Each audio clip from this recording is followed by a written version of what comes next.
Good morning, Huntington North. I'm Lillian Shopman. And I'm Madison Hawkins, and this is HNHS Today for Wednesday, May 14th.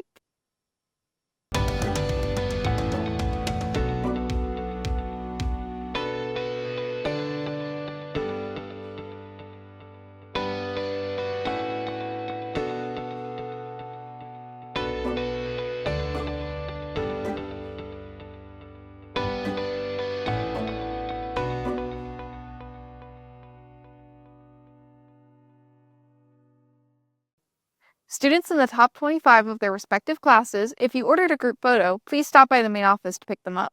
As we wrap up this school year, we wanted to take a look back at the year's successes and look toward the future for our underclassmen. Sydney met with Dr. Degetz to discuss the state of the school.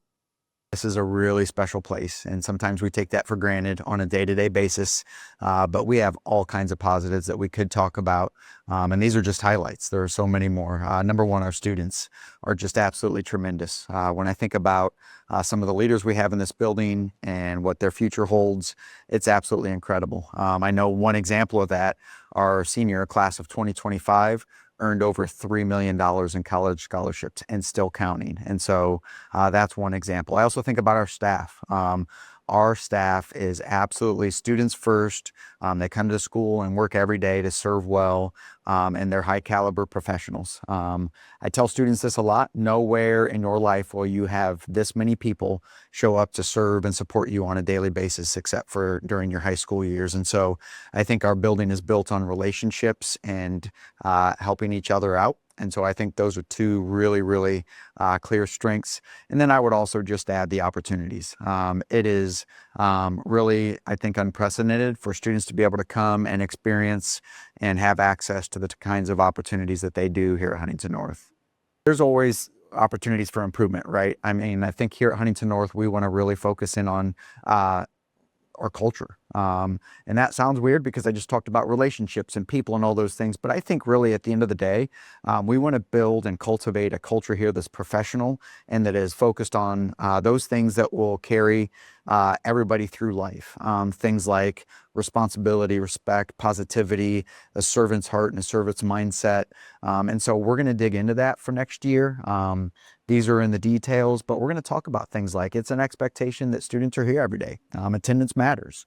And so we're going to create some constructs that incentivize and motivate students to be here, but also hold accountability. When students make poor choices, we don't expect them to be perfect, but there will be accountability structures in place where they have to face the consequences and kind of face the music, so to speak, so that if poor choices are made, part of the learning process is consequences that will help remind them the importance of making better choices. Again, we want to continue to build and cultivate that positive culture. We want students to take pride in being a Viking. We want our staff and our community to take pride in the high school that's here. So besides just building the culture from a behavioral and kind of an environmental standpoint, I think we really want to create and reinvigorate a sense of school pride. Students should feel proud to be a part of the high school that they're a part of. So whether it's athletic events, band activities, choir activities, club participation, or just a general sense of, hey, this is where I go to school and I'm proud to be a part of it. We want students to really feel that. We know you came in the beginning of the second semester. So what were some of the challenges coming in so late? Yeah, I think some of it was a challenge I placed on myself. Like I just wanted to come in and serve to the best of my ability, to be somebody that added value to the teachers and the staff that work so hard, to add value to the students that are similarly coming in and working hard and trying to make the most of their educational experience.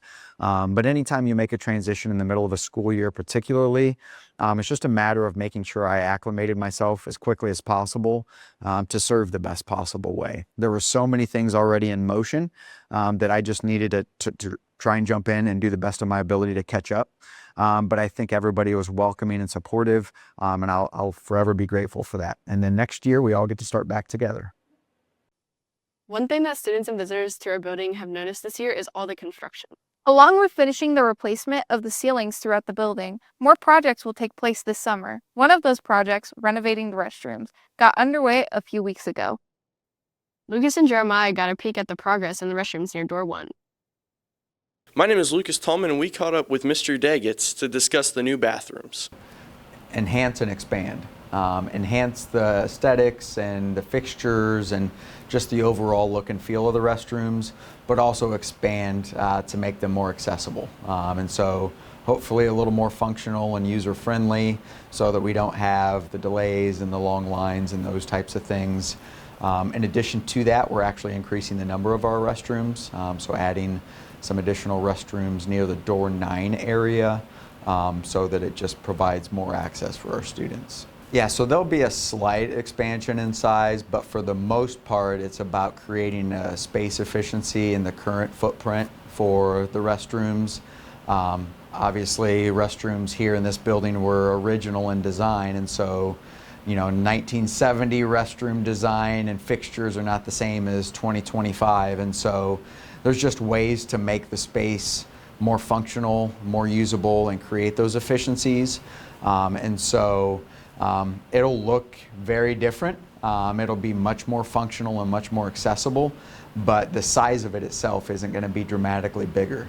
I think things that will happen, like for the men's restrooms, for example, there'll be dividers in between standing urinals, not to get overly explicit in the description, but things that were clunky or less desirable with how they were laid out before will be shored up, so it's just a much more private and more functional space for everybody.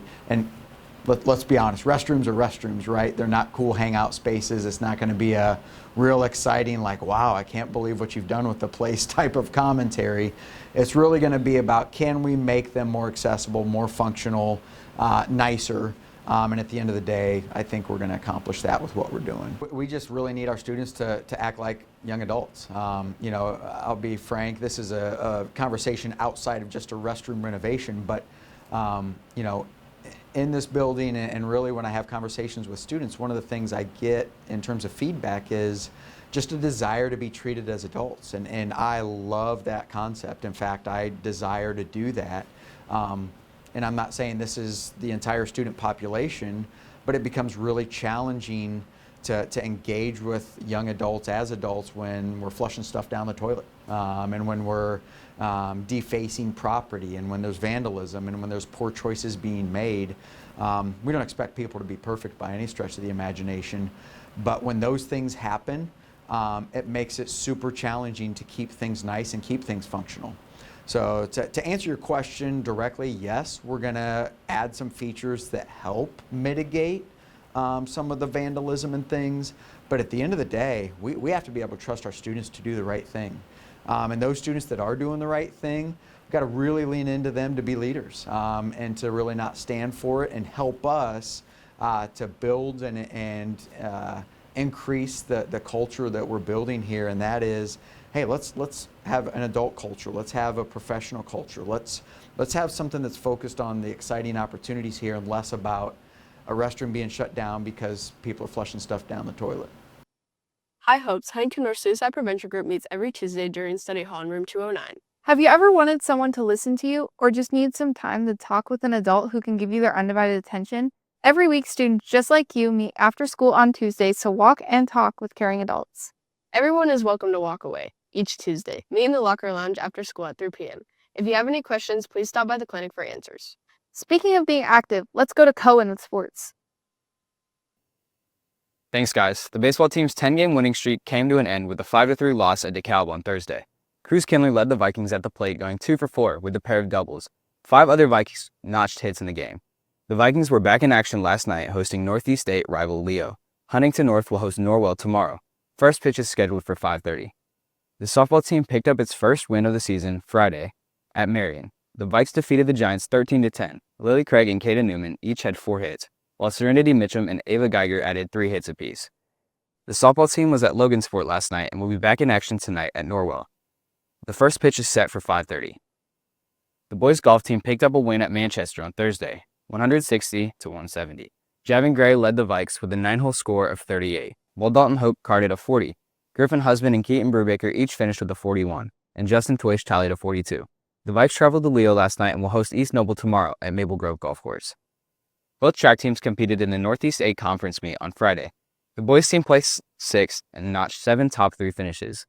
The The girls team placed 5th in the conference meet and notched 7 top 3 finishes. The girls team will host the JV Invitational tonight, while the boys will return to the track tomorrow, hosting Homestead. The boys volleyball team dropped its final regular season match at Fort Wayne Snyder in 5 sets on Thursday. The Vikings open sectional play at Fort Wayne Southside tonight, taking on Fort Wayne Northside. The first serve is scheduled for 7:30 p.m. Finally, the girls tennis team picked up a 4-1 win at DeKalb on Thursday. They returned to the courts last night against Leo and will travel to Homestead tonight. First serve is set for 5 p.m. That's it for sports this week. Let's go back to the desk. Thanks, Cohen. High school is quickly coming to an end for this year's seniors. Many seniors would agree that we are different people than we were as freshmen. With that in mind, Ellie set out to find out what advice seniors have for underclassmen. My advice as a senior is just cherish moments and friendships while you can, because it goes by really quick. Never do the bare minimum, always hit the maximum. Always take advantage of the opportunities that are given to you. My advice for the underclassmen would be to, of course, work hard in all of your classes, but also have fun and get involved in sports, go watch sports, any other activities, because that really makes your high school experience fun. And I still remember being a freshman, and it goes by quickly. I know you hear that a lot, but seriously, it does go by fast, but it is really fun. So just be involved, but also work hard too. Don't be afraid to make new friends. Just be present and enjoy where you're at right now. The advice that I give to underclassmen is just have that good friend group that you have, a close-knit friend group.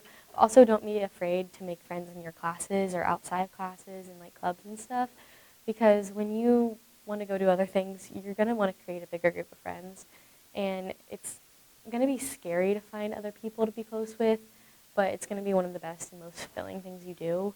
And also, don't be afraid to join clubs or sports or activities, because, again, it's going to be one of the most fulfilling things that you do.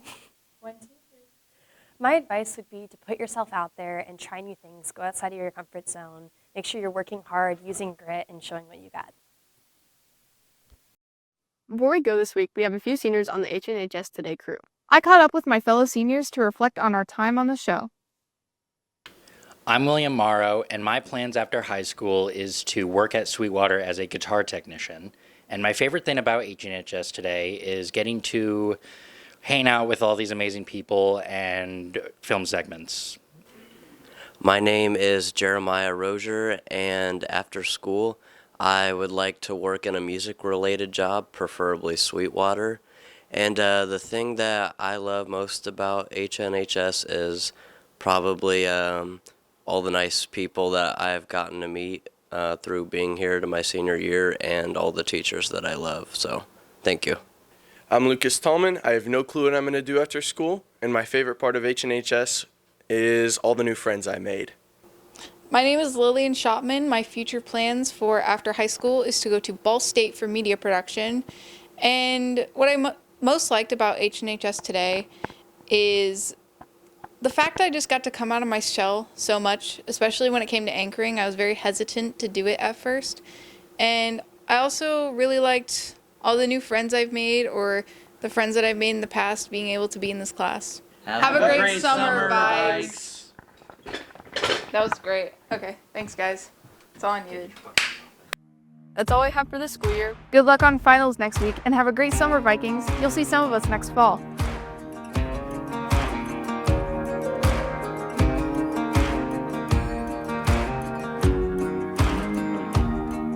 So your bag's backed up against the wall, and the bandwagon's falling right off, and you're hearing all the talk about maybe you should think about what you're gonna do if it don't work out. It ain't about if it makes sense, 'cause if the boot do, it don't fit. As far as I can see, there ain't no way to be somebody if you just gon' quit. So if you got a fire, don't lose it.